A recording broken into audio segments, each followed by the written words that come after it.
Episode 2, The Cover-Up. The city was drowning in chaos. Sirens wailed. Billboards flashed red emergency warnings across the skyline. Smoke curled between skyscrapers as cars lay overturned in the streets. Mothers screamed for missing children. People fought over half-truths and rumors, their voices echoing through the ruins of order. The world woke up to an unexplainable disappearance. Millions gone. Families torn apart. A silence only broken by fear. Amid the panic, Adesola pushed through the crowd, sweat running down his face. His breaths came short and sharp. The world around him blurred into madness. This can't be real. It can't, he thought, scanning faces. Where's Ruth? Where's Pastor John? The broadcast. All at once, the giant LED screens that lined the city flickered and hummed. The government's emblem appeared, cold, metallic, unblinking. A stern-faced official appeared, voice calm but rehearsed. Citizens of the world, do not panic. This was not a religious event. This was a global energy phenomenon, possibly extraterrestrial in nature. We are in control. The crowd erupted. A woman screamed, "Liar! My husband was a man of God." Quote, another man shouted, "Aliens? You expect us to believe this?" Quote, children cried, clutching the hands of strangers. Adesola stared up at the screen, jaw tightening. "They're covering it up," he muttered. "They know the truth. The church of the left behind." He ran through the deserted streets until he reached a small church. The one where Pastor John had once preached. The front doors were splintered. Inside, hymn books lay scattered, pews overturned, candles burned down to wax puddles. "Pastor John?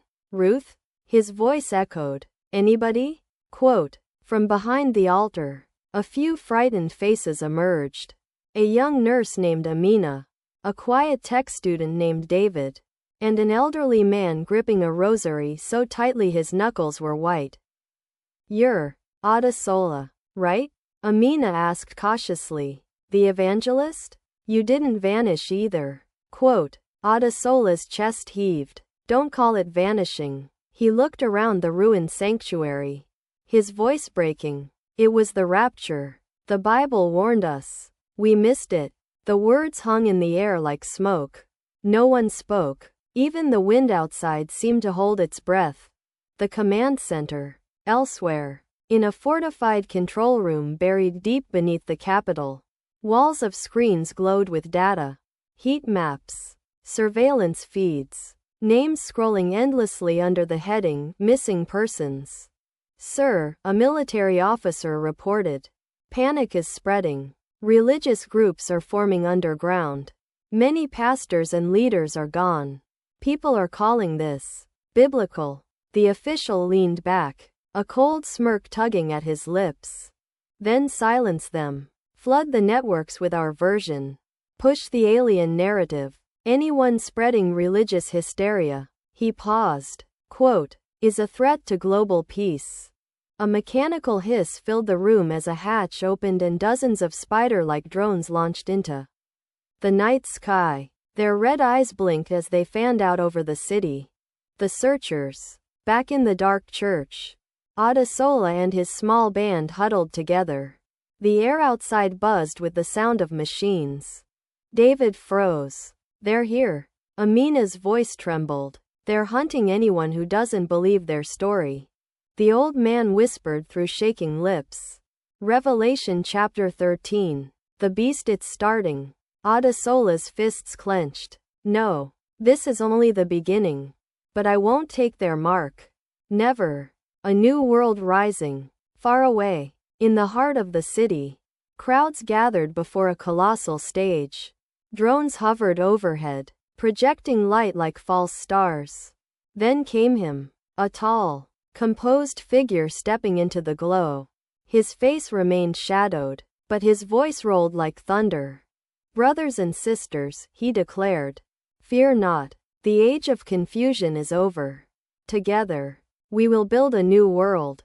Without war, without division." Without lies.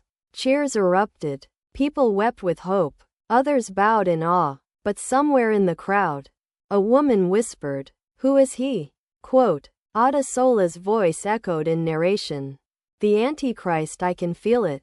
He speaks peace. But behind his smile are chains." The prayer. That night, Adesola knelt alone inside the ruined church.